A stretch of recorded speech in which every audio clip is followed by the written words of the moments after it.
Welcome to Vietnam War Memoirs. Today, we begin one of the most extraordinary true stories to emerge from the Vietnam War.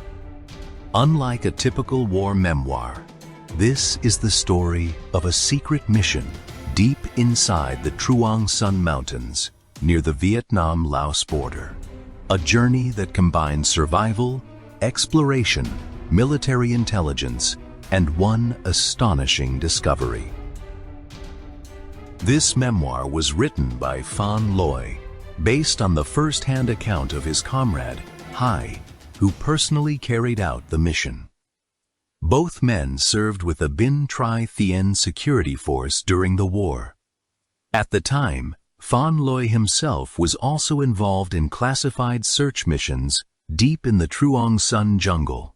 After the operation was completed, Hai recounted every detail of the expedition, and Phan Loi faithfully turned those memories into a book, first published in the early 1970s. Everything you are about to hear is based on a true memoir. Now, let us begin. Part 1. CIA versus Vietnamese Special Forces. The Secret Gold Mission in the Jungle. April 1969. I was getting ready for another reconnaissance mission near the outskirts of Quang Tri when I was suddenly ordered to report to Mr. Thuy. Immediately after saying goodbye to Bang and Dung, my two teammates, I hurried toward the underground command bunker, unable to shake a growing sense of anticipation. Sudden assignments were nothing unusual for security soldiers, but when the provincial security chief summoned you personally, it almost always meant something important. Mr. Thuy took a classified telegram from his document case. Instead of handing it to me, he held it beneath the lamp and read silently for a moment before speaking. I've just received an urgent message from the regional committee.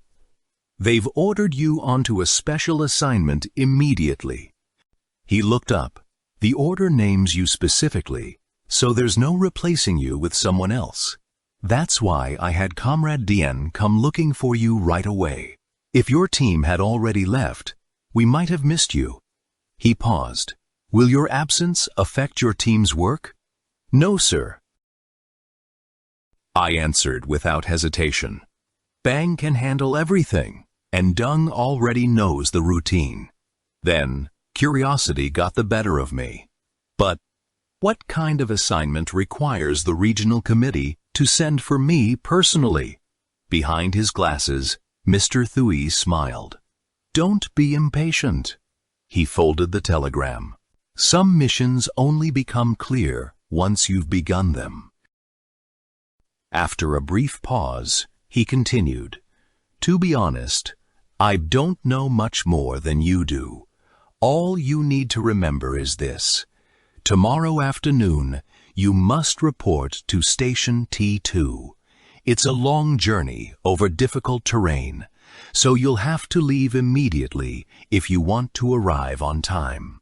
He opened his briefcase again and handed me a letter of introduction. There won't be any formal transfer orders. This letter will be enough.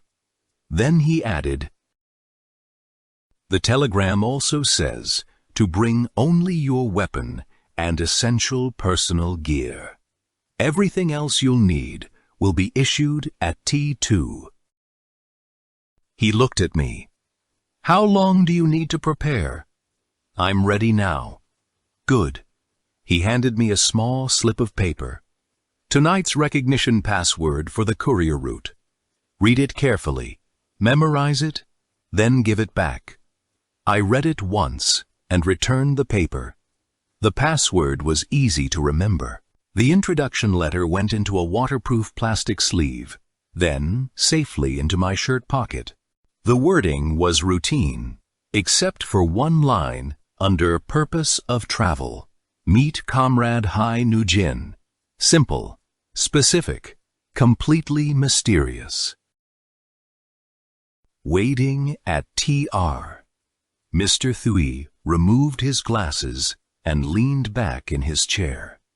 Any other questions? For a moment, I said nothing.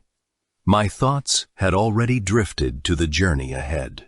I'd never been to T2 before, but I knew it was one of the liaison stations along the famous 559 supply route, responsible for moving personnel in and out of the Tri Theon battlefield.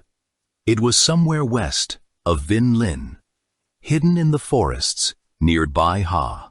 That meant tonight I'd actually be traveling north, the opposite direction from Beng and Dung. I'd have to cross the Ben Hai River before continuing into North Vietnamese territory. At 23, with a young man's strength and years of hardship already behind me, the journey itself didn't concern me in the slightest. When I looked up, Mr. Thuy was still waiting for an answer. "Everything is clear, sir," I replied. "The only part I don't know is the route from Ben Than to T2. He nodded. "From Ben Than, it's about another day's walk. Once you're on the northern side, just ask for the road to Bai Ha, and someone will meet you." Then his voice became more serious. "But don't lose that introduction letter. Without it, you won't get very far in Vinh Linh." A faint smile crossed his face. "Of course. It's your home region. You know the place better than most." He walked over to a backpack hanging on the bunker wall and took out 2 packets of compressed rations. "Take these for the road. It's only a day and a night's travel, so there's no need to collect rice from logistics. Besides, you're heading back toward your own homeland. You won't go hungry." Then, almost casually, he asked, "You know Hai Nguyen, don't you?" "Yes, sir. I've met him several times."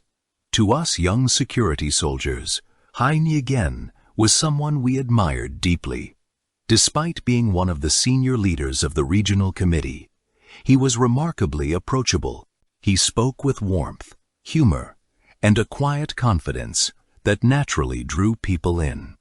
The reconnaissance troops often told stories about him. Before the Tet Offensive, they said, he had disguised himself as a special forces soldier, crawled into I-2 airfield carrying an AK rifle, and moved with the skill of a veteran commando. He was old enough to be my uncle, yet he always insisted we call him An, older brother instead. "It makes things easier," he would laugh. "And besides, it helps me stay young." When Mr. Thuy glanced at his watch, I instinctively looked at my own Soviet-made Poljot. 7 o'clock. "It's time," he said. He stood, lifted my surprisingly light backpack onto my shoulders, and walked with me to the entrance of the outer bunker. There he placed both hands gently on my shoulders. "I don't yet know exactly what you'll be doing," he said quietly, "but I have a feeling this assignment will keep you away for quite some time." He paused before continuing. "Let me leave you with one thing.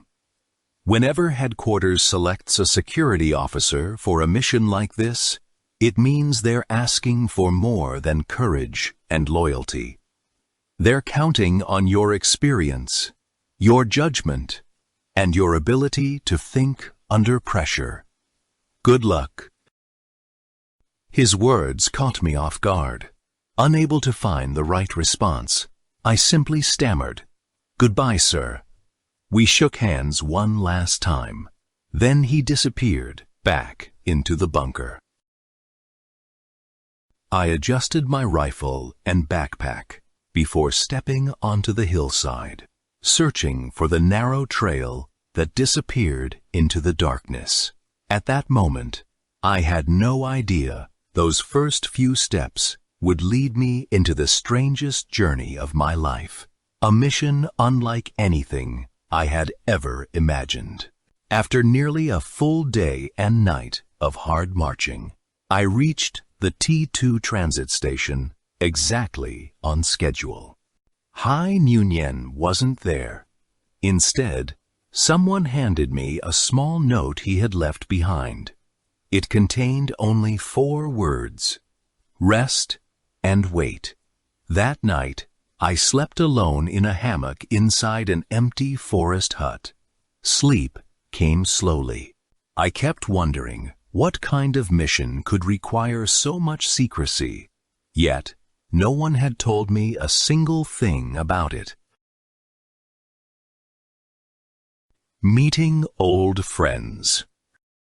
The next morning, I had just returned from the stream with a bundle of freshly washed clothes when I heard voices inside the hut.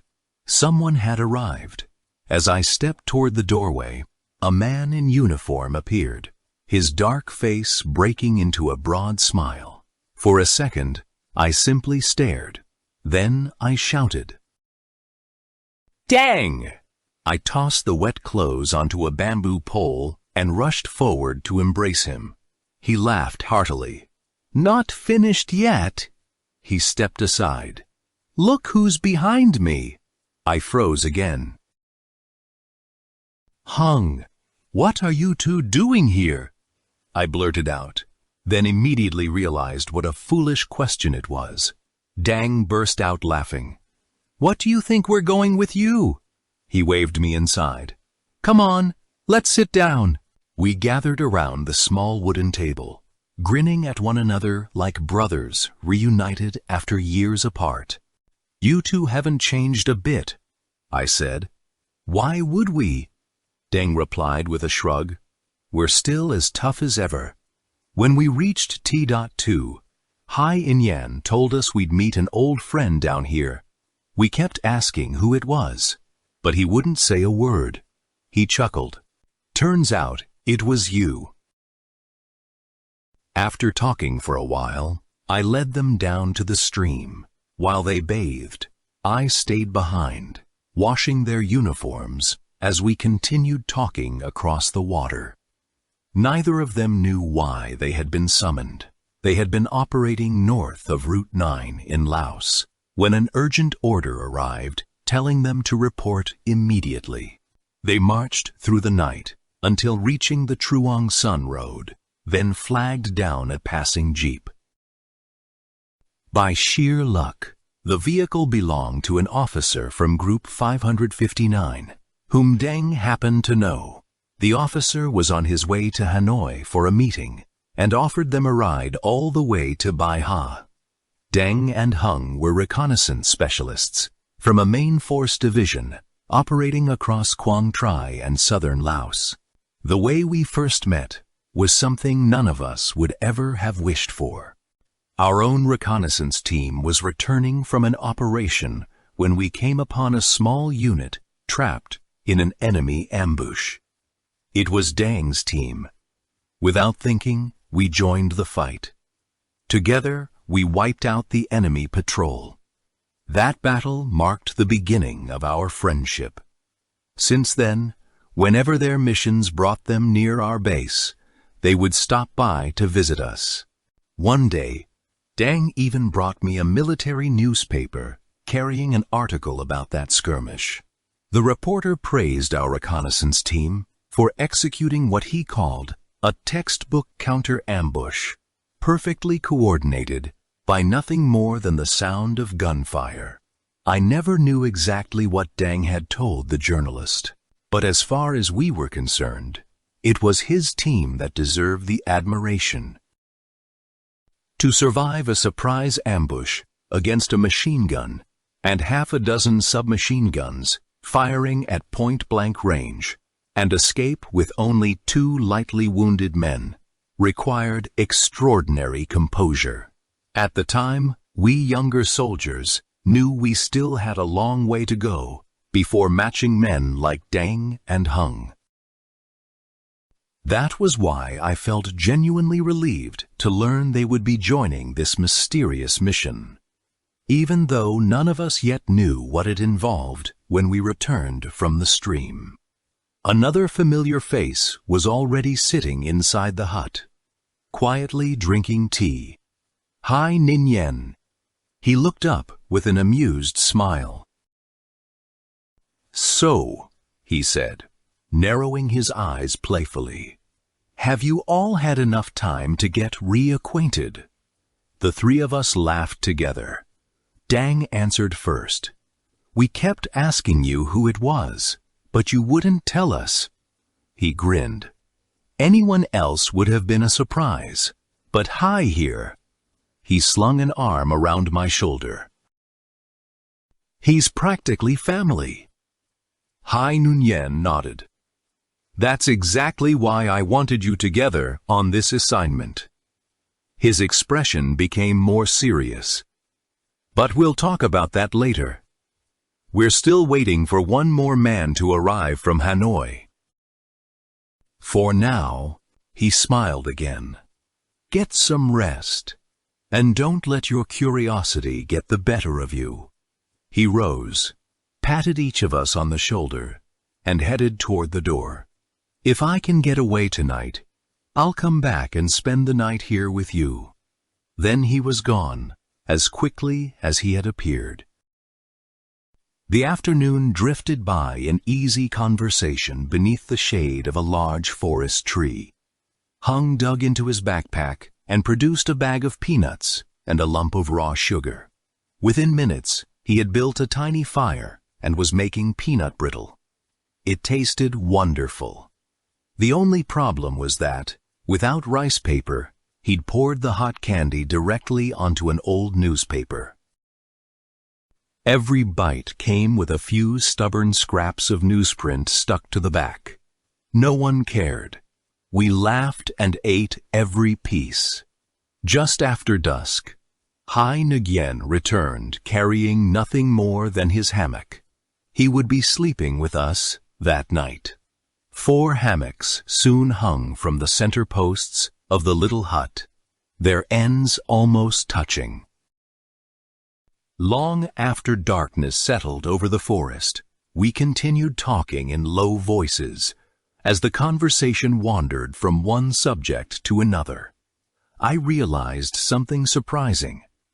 Hai Nunyen knew quite a lot about each of us, our families, our hometowns, even pieces of our lives that we had never imagined reaching someone at his level. Then, for the first time, he began talking about himself. Only then did I discover that he wasn't from the South at all. As I had always assumed, he was from Quang Nam. I'd never been good at telling Southern accents apart. Besides, his nickname, Hai Nguyen, and his warm, outgoing personality had always made me picture him as a typical, older brother from the Mekong Delta. The truth was quite different. He had been born in a poor village beside the Thu Bon River. Hai Nguyen's story. Hai Nguyen spoke quietly, almost as if he were remembering another man's life. He had grown up in a poor farming village on the banks of the Thu Bon River in Quang Nam Province. There were only 2 brothers in the family. Their parents died when he was still a child. He was 10 years old. His older brother was 15. Despite the hardship, both boys loved learning and showed remarkable promise at school. Seeing that, relatives from both sides of the family did everything they could to keep the 2 brothers studying. They were eventually sent to Quy Nhon to live with distant relatives who ran a small trading business. While attending school, the brothers helped with bookkeeping and shop work to earn a little extra money, adding to the small contributions occasionally sent from home. In Ijo Sisen, both brothers passed the diplôme examination, the equivalent of completing secondary school. under the French colonial education system. For their family, it was a moment of immense pride. Some wealthy families had spent fortunes educating their children without achieving such results. Yet two orphaned boys from a poor village had succeeded together. His older brother continued his studies. Hein Ying, however, quietly made a different decision. Realizing that their relatives could no longer afford to support them both, he left school without telling anyone and began tutoring younger students to earn money. His brother was furious when he found out. He argued, he pleaded, but Hein Ying never changed his mind. Everything changed in 1896 when the August Revolution swept across the country. He returned to his hometown and threw himself into whatever the new revolutionary government needed. He helped build ceremonial gates and paint banners. He taught literacy classes for villagers who had never learned to read. He trained with local militia units. He stood night watch. Anything that needed doing, he volunteered. Then came the troop trains. Day and night, they thundered south through Da Nang, carrying young volunteers heading toward the battlefields of central and southern Vietnam. One day, he simply couldn't watch them pass anymore. He climbed aboard one of those trains. The commanding officer refused him at first, but the young man kept pleading until the officer finally relented. From that moment on, his life belonged to the army. The years that followed carried him across countless battlefields during the war against the French. By 1954, he had become the commander of an infantry regiment fighting at Dien Bien Phu. After the victory, he remained in North Vietnam to help rebuild the army. Those years passed without a single word from his brother. What haunted him most was not the fighting. It was the memory of two orphaned boys struggling through childhood together, supported only by the kindness of relatives and neighbors. Whenever he thought of home, one image always returned. A small thatched house, a weathered apricot tree growing in front of the moss-covered yard. It was there that the two brothers had grown up. Every spring, whenever apricot blossoms bloomed somewhere in the north, the longing to return home became almost unbearable. In Izo Wuzhou, Hein Ying was assigned to the south as part of a cadre reinforcement group sent to support the Binh Tri Thien Regional Committee. 2 years later, while meeting an old acquaintance from Quang Nam, who had traveled north on official business, he finally received news of his brother. His brother was alive.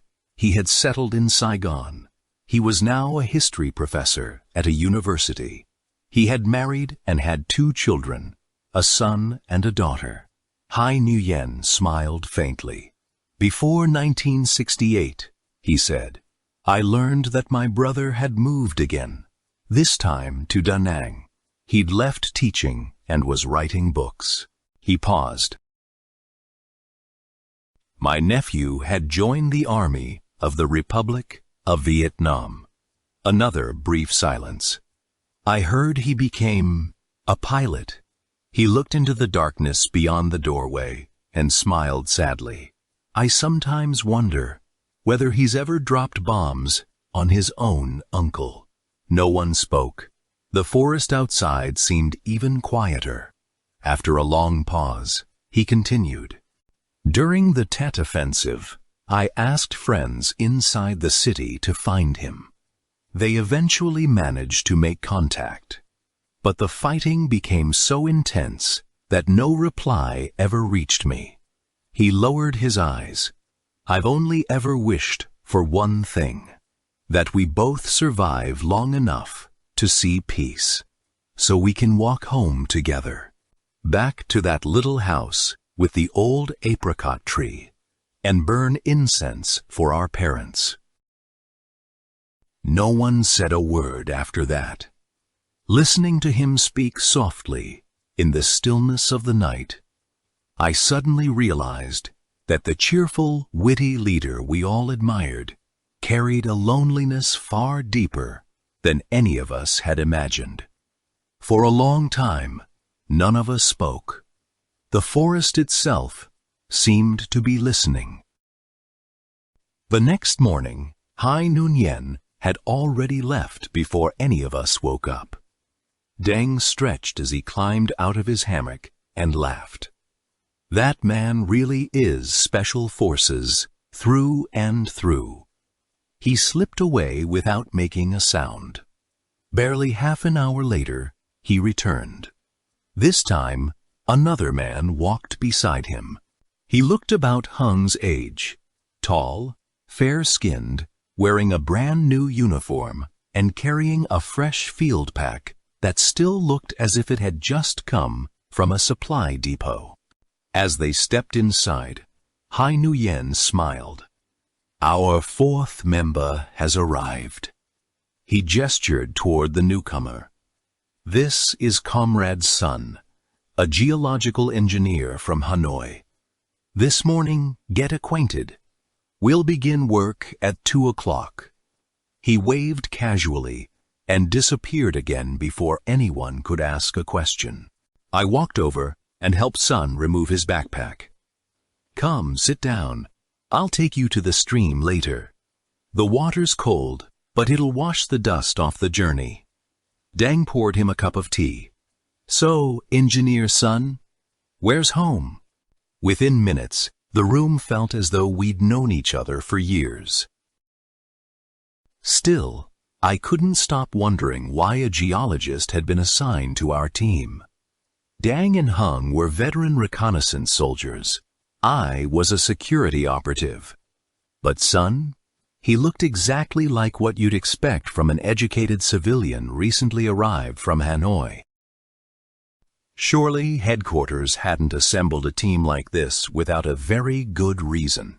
Years later, I would smile at how completely wrong my first impression had been. As we talked, Sun gradually told us about himself. He had graduated in geology 6 years earlier. Since then, he had spent almost all his time exploring mountains and forests across northern Vietnam, surveying deposits of rare metals and precious minerals. From the mountains of Inge An to Than Hoa to the endless ranges of the northeast and northwest, he had lived more in tents than in houses. Only when laboratory work or geological mapping required it did he return to Hanoi. Appearances, I realized, could be very deceptive. Deng was delighted to discover that Sun came from almost the same hometown. Not just the same province, the same district.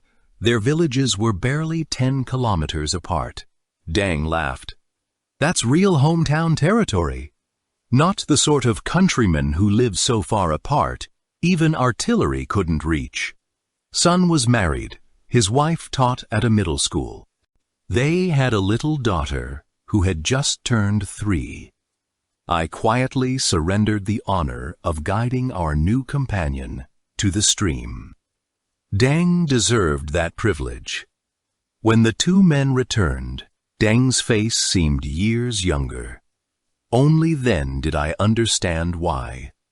Back home, only his elderly father remained alive. His mother had died 2 years earlier. The news hadn't reached him until long after the funeral. He was their only child. In 1956, following his father's wishes, Deng volunteered for military school. He was accepted at first, only to be turned away upon arrival because he exceeded the age limit by a matter of months. The officers apologized for the administrative mistake. Deng refused to go home. For days he followed recruiting officers around, begging to be admitted somewhere. anywhere. Eventually, someone gave in. He was accepted into a special forces training school. A little more than 2 years later, he became one of the youngest soldiers assigned to open what would later become the Ho Chi Minh Trail. For years, he moved constantly across the eastern and western routes of the Truong Sun Mountains. In 1965, he transferred to the reconnaissance section of a main force division. During all those years, he had only managed a handful of short leaves, 10 days at a time, just enough to repair the roof, fix the pigsty, help his aging parents. Never enough time to court a girl, let alone marry. His last leave had been 4 years earlier, so meeting someone from home in such a remote place and hearing fresh news from his village after so many years filled him with a happiness impossible to hide. Exactly at 2 o'clock that afternoon, Hai Nguyen returned. This time, he was accompanied by a major from Group 559. The polished insignia on the officer's cap and the bright red shoulder boards instantly changed the atmosphere in the room. Hai Nguyen waited until we had all taken our seats. Then he spoke. "You all know one another now, so let's begin. I have been instructed by the Central Committee to organize and command a special task force. After consulting with the cooperating agencies, I have selected the 4 of you. From this moment onward, you are Team TK1. He looked toward Deng. Comrade Deng will serve as team leader. Then he paused. The room fell completely silent. Your mission is to locate a gold deposit detected by Soviet satellite reconnaissance. No one spoke. For a few seconds, we simply stared at him. Had we heard correctly? Gold in the middle of the war? Hai Nguyen seemed to expect our reaction. A faint smile crossed his face before he continued. The location was identified through satellite imagery provided by the Soviet Union. According to their specialists, the readings suggest an unusually high concentration of gold at a single site. He leaned over the map spread across the table and pointed to a tiny mark. The coordinates are here. The spot lay deep in western Quang Nam province, almost on the Vietnam-Laos border. He let us study the map for a moment before speaking again. I imagine this mission sounds rather unusual. But there is much more you need to know. He explained that the Central Committee had spent considerable time debating the Soviet report. No one could agree on what the mysterious signal actually represented. One possibility was straightforward. It might simply be a rich, natural gold deposit buried beneath the mountains. Geologists knew that gold existed elsewhere in central Vietnam, including the Bong Miu mining area. Perhaps this was part of the same geological formation. No one could say for certain, but there was another possibility, one that captured everyone's imagination. Perhaps the signal did not come from a mineral deposit at all, but from an enormous, hidden cache of gold. Vietnamese history contained many stories of treasure concealed during times of war. Gold bars and imperial coins connected to Emperor Ham Nghi had already been discovered decades earlier in the mountains farther north.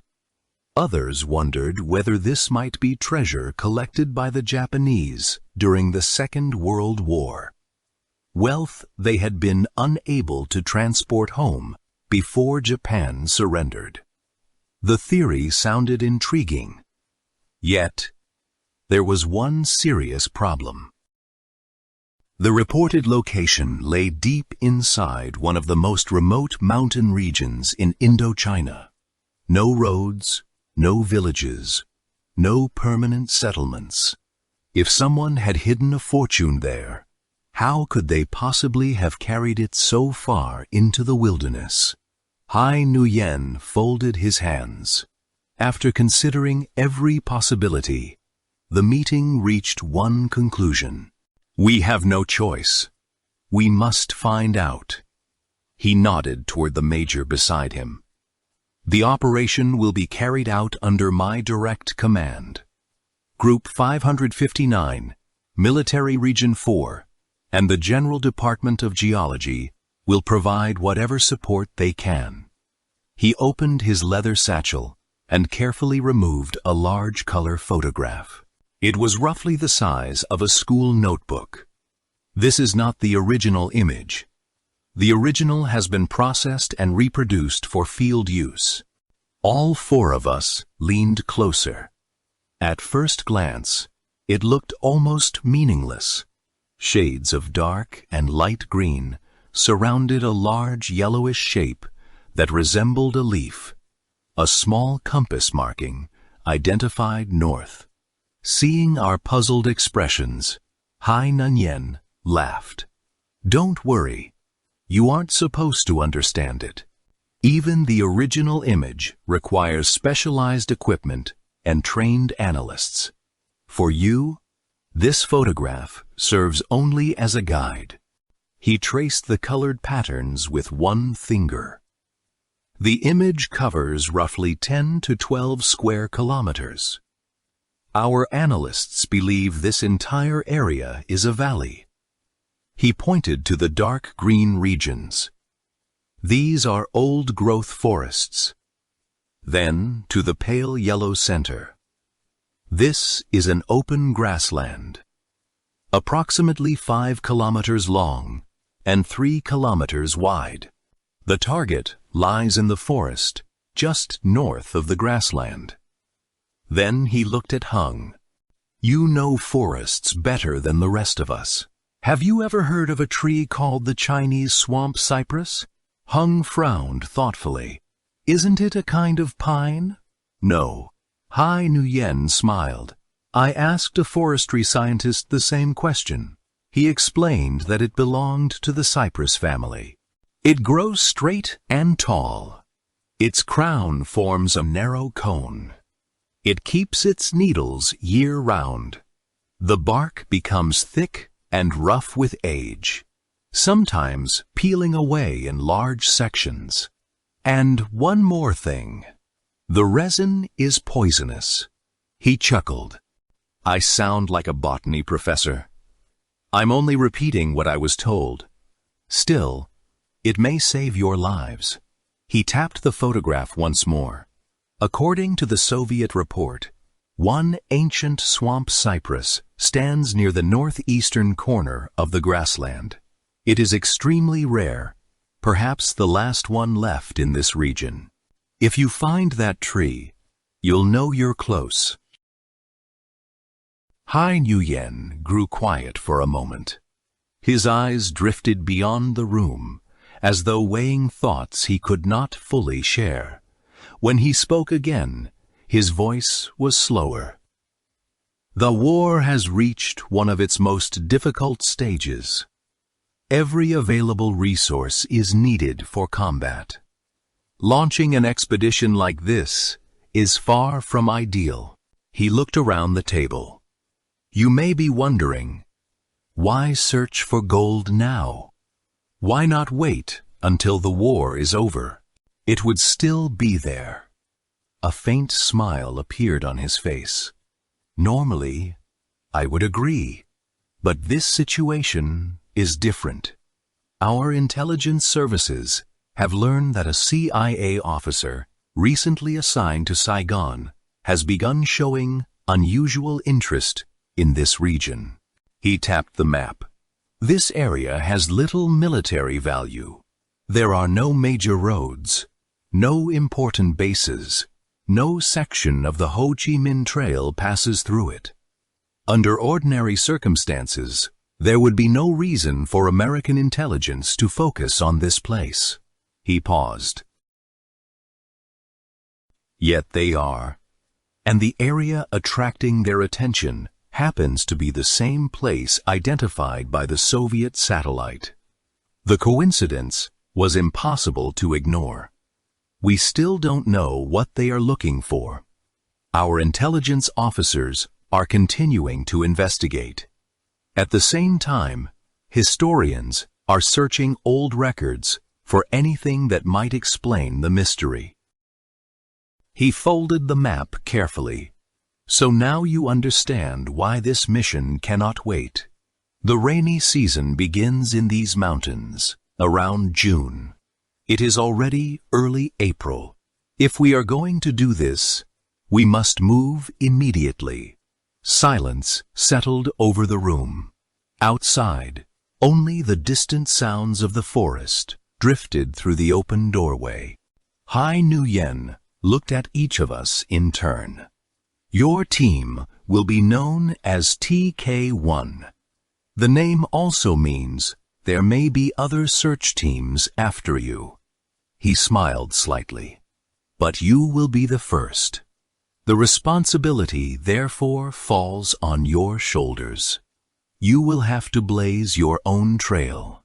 Search, observe, and fight if necessary. He let the words sink in. This will not be an easy mission. You will spend weeks, perhaps months, crossing mountains and forests where no one lives. You may encounter enemy patrols. You may encounter dangers we cannot predict. And throughout the entire operation, you will be completely on your own. He glanced toward the communications officer. We considered equipping your team with long-range radios, but the only sets capable of reaching headquarters are simply too large to carry through that terrain. So once you leave, there will be no contact, no rescue force, no immediate support. If something goes wrong, you will solve it yourselves. We cannot possibly prepare a plan for every situation. So I expect each of you to rely on everything you have learned. Every lesson, every skill, every experience gained in the field. There is no obstacle that cannot be overcome, provided you remain calm and keep thinking. He pointed toward the route drawn across the map. According to the current plan, you will return by the same route you used to enter. Then he shook his head. But real operations rarely unfold according to plan. If circumstances change, adapt, take advantage of every opportunity. Never become a prisoner of the original plan. Then his expression softened. There was genuine concern in his eyes. I want all of you to remember one thing. The greatest success of this mission is your safe return, even if you never find the gold. He smiled gently. In mathematics, if you prove that the original problem was based on a false assumption, you have still solved it.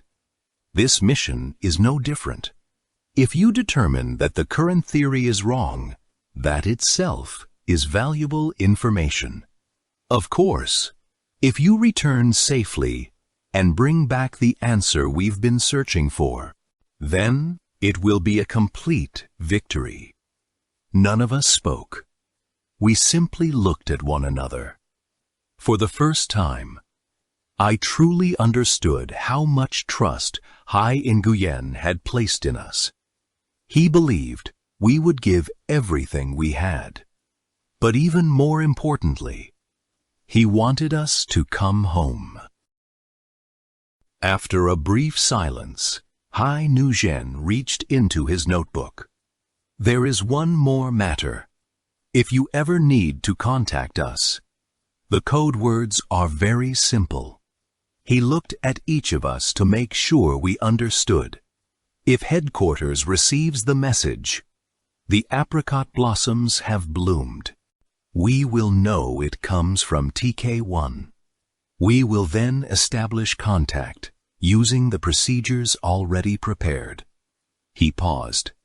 But if the message is, "The yellow apricot blossoms have bloomed," it means you have found the objective. The major beside him nodded. Once that signal is confirmed, neighboring provinces and nearby military units will immediately receive further instructions. Haiyan added, "Those same code words will also identify any future TK teams operating in the area." He glanced at his watch. "That concludes today's briefing. I'm sure you have plenty of questions, but not today. Take the evening to think everything through. Discuss it among yourselves. Tomorrow morning, we'll go over every detail." He turned toward the major. The officer stood up with a slight smile. "My responsibility is to prepare and support TK1. I'll begin by explaining your route, and then we'll discuss supplies." He spread another map across the table. "Our vehicles will take you west through Quang Binh, across the border into Laos, and then south along the Truong Sun Trail." His finger followed the route. "You'll leave the vehicles here." He tapped a place marked K Tram. "From this point onward, everything will be on foot." The straight-line distance from K Tram to the objective is approximately 117 kilometers. In reality, it will feel much farther. A few of us smiled quietly. Every soldier knew that distances measured on maps rarely resembled distances walked through mountains. North of Route 9, vehicles can still travel during daylight. But once you pass Route 9, all movement must take place at night. He looked at us seriously. "The area is dangerous. Enemy reconnaissance teams occasionally operate there." We studied the map carefully. Kitram lay inside Laos, almost directly opposite Aloi. Across the border from there, we would head southeast, cross back into Vietnam, and enter one of the most isolated corners of western Quang Nam province. It was country none of us had ever seen. The major continued. "We also considered approaching from the east. That route would allow you to receive assistance from ethnic minority villages much closer to the objective." He shook his head. "Unfortunately, too many obstacles make that option impossible for now. So the western approach remains our best choice." He picked up a typed equipment list. "Group 559 has been ordered to provide the finest equipment currently available." He handed the paper to Dang. "But in the end, you are the ones who must decide what is truly worth carrying." The meeting ended just before sunset. After seeing Hai Nguyen and the major outside, the four of us returned to the room for several minutes. No one spoke. Each of us was lost in thought. Finally, Dang broke the silence. "This feels less like a military operation, and more like an expedition." He laughed softly. "I've spent over 10 years in the army. I've done just about every kind of mission imaginable. But never once did I think I'd be sent into the jungle to look for gold." Everyone laughed. Hung turned toward Sun. "So, engineer, you've probably spent your whole life searching for gold." Sun smiled. "That's my profession. In northern Vietnam, we've found several gold-bearing areas, but they're mostly placer deposits. We've never discovered a rich primary vein. I've heard that even the largest gold-bearing rocks found in South America weighed only a few dozen kilograms." He paused thoughtfully. "So naturally, I'm fascinated by the idea of a deposit large enough to be detected from space. Then he leaned back. Sometimes I wonder, perhaps the Soviets discovered something else entirely, something they couldn't describe openly. After all, both the Soviet Union and the United States had already begun using satellites for geological surveys. But everyone knew that their most advanced technologies remained closely tied to military intelligence. I couldn't hide my curiosity. So, do you think we'll actually find a massive gold deposit? Sun chuckled. Out here, anything is possible. But we'll have to reach it first. Dang burst out laughing. Don't worry, Hai. We'll find it. Just remember, you'll have to fit the whole treasure into a 3-hand-span bag. The room exploded with laughter. Dang was right. We couldn't afford to carry anything unnecessary. Every extra kilogram would become another burden somewhere in the mountains. So that evening, we spread everything across the floor and began deciding what would make the journey and what would stay behind. Weapons came first. Dang, Hung, and I would each carry a folding stock AK. Sun would carry only a K-54 pistol. His geological equipment would already add considerable weight to his pack. Our rifles were still in excellent condition, so there was no point requesting replacements. Grenades and demolition charges were considered. In the end, we rejected both. They were simply too heavy, and deep in the jungle we expected very few situations where they would justify the weight. Ammunition, however, was another matter. We would need far more than the standard combat load, not only for fighting, but for hunting. There was no practical way to carry enough food for an expedition that might last months. The forest would have to feed us whenever possible. Each man packed 5 kilograms of emergency rations, 5 kilograms of rice, and another 5 kilograms of dried rice. A few cans of meat would last us only through the first days. Mosquito nets, hammocks, ponchos, flashlights, lighters, inflatable flotation bags for river crossings. Everything had to earn its place. Medical supplies were kept to the absolute minimum. Anti-snake venom, malaria medicine, bandages, everything else, Hung insisted, the forest could provide. We should carry extra salt and water purification tablets. He spoke from experience. In the jungle, you won't always have the luxury of building a fire just to boil water. We had also hoped to carry climbing ropes. There simply wasn't room. Instead, each man packed 20 meters of parachute cord. It could serve as hammock line, climbing aid, repair material, or a dozen other uses we hadn't even imagined yet. Besides maps and compasses, Dang requested a pair of medium-sized binoculars. Sun had only one unusual request. I need a 10-liter field cooking pot. The others stared at him. A large one? He nodded. It'll be useful for cooking. Then he smiled. And if we really do find gold, it will make an excellent gold pan. The room erupted with laughter again. By the time our preparations were finished, the moon had already climbed high above the trees. Only then did we finally lie down to sleep. The following morning, Hai Nguyen and the Major returned.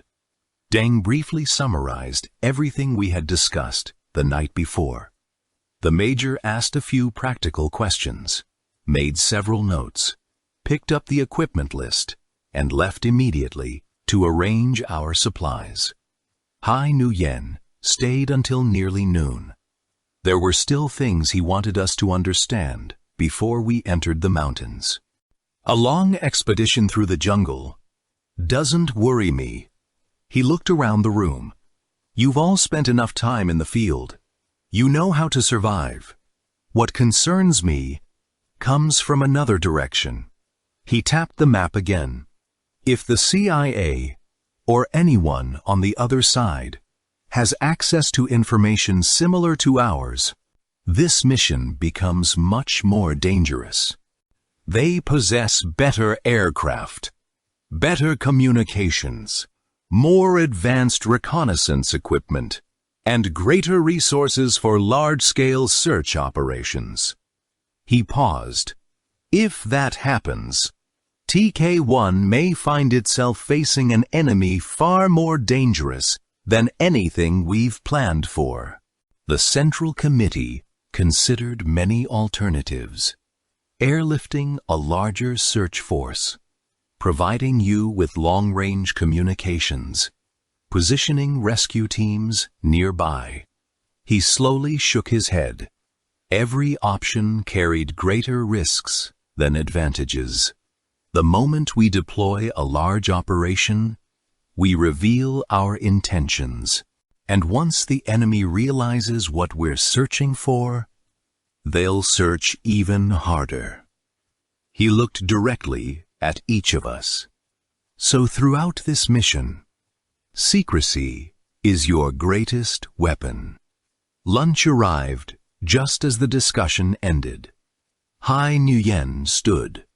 I'll see you again at our farewell dinner. Then he left. That afternoon, the Major returned with 2 assistants carrying our equipment. Most of it exceeded our expectations. Only one item disappointed everyone. The jungle knives. They were heavy engineer's machetes. Strong, but far too cumbersome for months of mountain travel. The next morning, Dang quietly gathered all 4 knives. He asked Hai Nguyen for permission to leave for a few hours. Near noon, he returned. Grinning, he had traded them with a nearby Van Q village. The replacements were exactly what experienced woodsmen preferred. Wooden handles, thin blades, razor sharp, with slightly hooked tips that made clearing vines and brush much easier. Hung examined one carefully. Now, that was a proper jungle knife. That same day, we finished the last of our preparations. Our departure had been scheduled for the following morning. The Major inspected each man's equipment one final time. He collected the aerial photograph and the map we had been using during the briefing. In their place, he issued an identical map, brand new, except for one crucial difference. Our route had been marked with tiny pinpricks, so small they could only be seen through a magnifying glass. Sun was entrusted with both the map and the compass. Everything else had to stay behind. Personal belongings, photographs, letters from home, diaries, anything that wasn't essential to survival. Before packing his things away, Sun quietly showed me a photograph of his family. His wife looked young, with a gentle, oval face and thoughtful eyes that seemed to be gazing toward someone far away. In her arms was a little girl, perhaps 3 years old, healthy and smiling. For a long moment, neither of us said anything. In wartime, photographs like that carried a different weight. Sometimes they were the only bridge between a soldier and the life he hoped to return to. That evening, as promised, Hai Nguyen joined us for a farewell dinner. The comrades at the station had somehow managed to prepare a surprisingly generous meal. There was even a bottle of Hanoi lemon wine. We raised our cups together and wished one another a successful mission. Curiously, throughout the meal, No one mentioned the operation itself. Instead, we spoke about ordinary things. Home, friends, funny memories from previous campaigns. Perhaps everyone understood that there was no need to discuss what lay ahead. The mountains would soon take over that conversation. We left at 4 o'clock the next morning. The air was still cool, and the forest remained wrapped in darkness. Hai Nguyen accompanied us all the way to the crossroads at Bai Ha. A Beijing-built military truck was already waiting there. The driver stood beside it with the major, who would guide us as far as K Tram. Hai Nguyen shook hands with each of us. Then, instead of simply saying goodbye, he embraced us one by one. Good luck. That was all he said. Nothing more was needed. We climbed aboard. The engine growled to life as the truck pulled away. I turned for one last look. Hai Nguyen was still standing alone at the crossroads. His arm remained raised, waving until the trees slowly hid him from sight. None of us realized it then, but those were the first miles of a journey unlike any mission we had ever undertaken. Ahead of us lay hundreds of kilometers of mountains, an unknown destination, and a mystery that neither we nor the enemy yet understood. That's all for Part 1. In Part 2, Team TK1 will leave civilization behind and enter one of the most remote jungles of the Vietnam-Laos border. There, every step could mean discovery or death. Join us as their extraordinary mission truly begins.